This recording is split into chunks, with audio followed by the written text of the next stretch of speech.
Oh, there's the other girl coming as well. Look at that.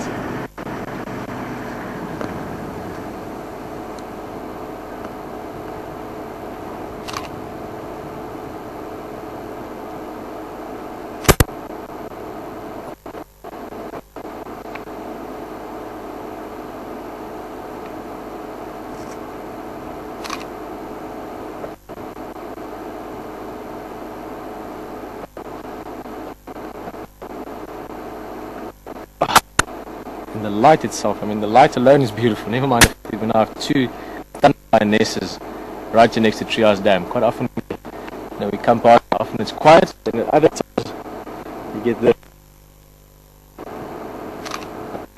bit of greeting coming up, mate.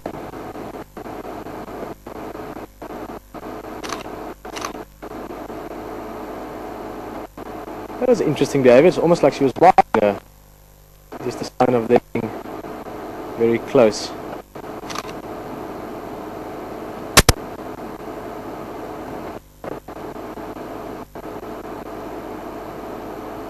Smell that lion dung, Alex.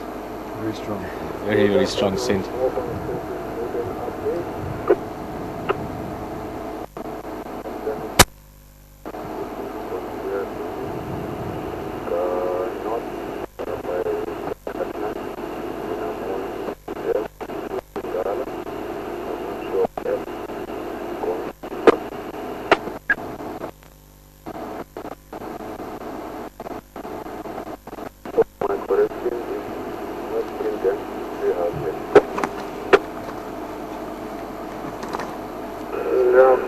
I'm heading south. Let's go come across them for Bengala.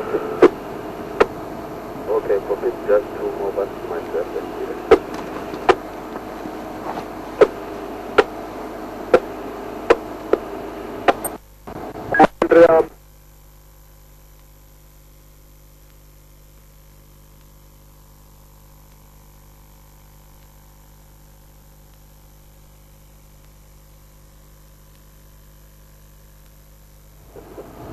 Again, having such full bellies, has obviously eaten something quite large in the last 24 hours, 48 hours maybe.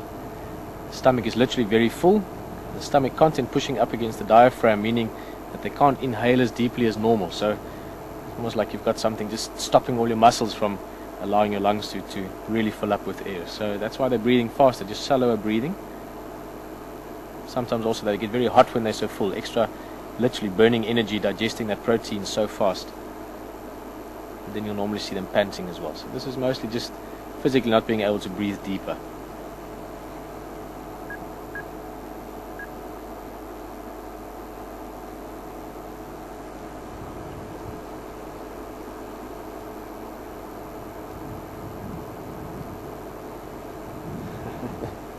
She looks quite happy almost. She was doing a stretch there. It looked like she might have been dreaming a lion dream, running after a buffalo that doesn't want to fight. Trust me, the buffalo hunt, people tend to think animals hunting is always just the predator deciding, oh, I feel like buffalo tonight, and then walking around until they find one. But a lot of hunts can turn into a nightmare as well. They obviously, lions win a lot of the time. Sometimes things like buffalo, zebras with their kicks, bushbuck or gemsbuck, kudu, those antelope all have got very sharp horns, warthogs with their tusks. All these animals that they've got to hunt, apart from being very alert and very vigilant, like the zebra this morning, apart from that, obviously they can, when it really comes to it, the prey can fight back as well. But I'm sure that's not what she's dreaming of. She's dreaming of a full belly and warm sunshine, which is exactly what she's got.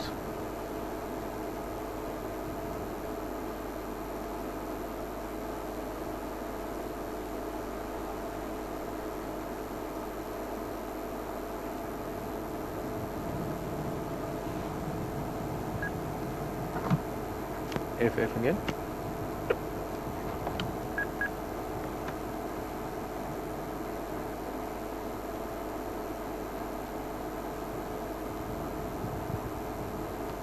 F from again. Ja, I'm for Villa to Trias Dam. I'm Pawan Gari Khatlaina. I don't think the one modern between room 3 and room 4.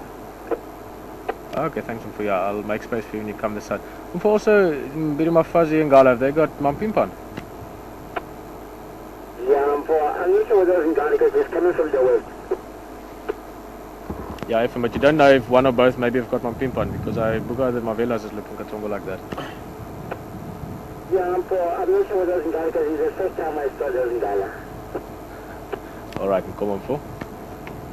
What's your luck? Yeah, I'm here at Trias Dam. Two of Fuzzy's Lalapans on the southern side. Henry's joined me, and I'm not sure. I think Abel might be slowly coming here, but there'll be space if you want to come straight. No, I think I'm coming to the north. Okay, have a good one. So, ticket is I'm going north as well. Check out it.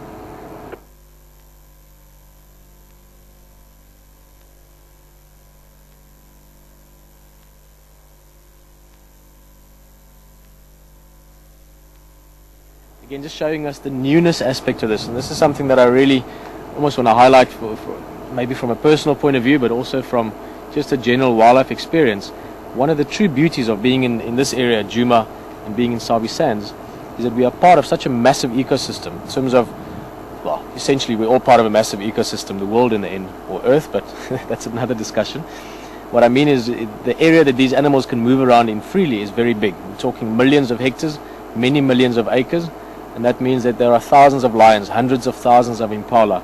We're talking about probably about 15,000 elephants in Kruger, and that number is growing. So the largeness and the scale of the area makes it very exciting. It truly adds that venture into it, and to an extent even the romance into it. In other words, for me, the fact that we could suddenly one day see lions that we've never seen before, even if we've heard of them, or potentially never even heard of them. You might see a new male that's never been seen before. You might not even be that comfortable with vehicles yet. But that very aspect, the fact that many things move through here, that big herds of buffalo, and that every day is truly a surprise, is something that really makes me very excited about this area.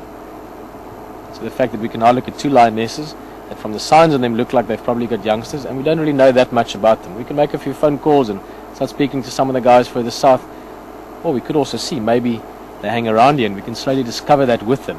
And to an extent, that's quite exciting for me, that ability to just sort of ease into this. The same as these animals just arrived on the scene, we just arrived on the scene, and now we can start getting to know them a little bit. We can see that they're very habituated. The way they're sleeping, facing straight towards us.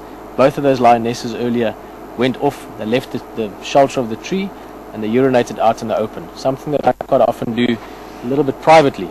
The fact that they didn't care at all about the vehicle during all of this, again shows us they're very habituated. So that's a fantastic start. That means we can really spend time with these cats. Maybe just today, but maybe also with the Kahuma Pride having moved further north, Pochos not being that active, and certainly being the fathers of their cubs. So that means they're in a safe zone here. And not that many other lions. Sandy Patch female comes and goes. She could even hook up with him, who knows. But the possibility exists that maybe these two lionesses move in here a bit more. There's permanent water, Trias Dam, Gowrie Pan. There's a lot of animals around, good food around for them. There hasn't been lions that much in this area. The last few months we've seen very few lions, so that also means that the prey species that they prey on is in quite good condition in this general area. So all these things might mean that maybe I want to speculate a bit, maybe wish a little bit, but it means that potentially these cats could hang around. These two ladies we might get to know quite well. We might see them every so often, if we're lucky, maybe even a couple of times a week, and slowly we'll get to know them. We might get to know their cubs. We might get to, obviously we'll pick up some of the history a little bit. We'll talk to the guys in the west. Andre and them can really help us with that, but that journey, that discovery that we can go on with them, if they stick around,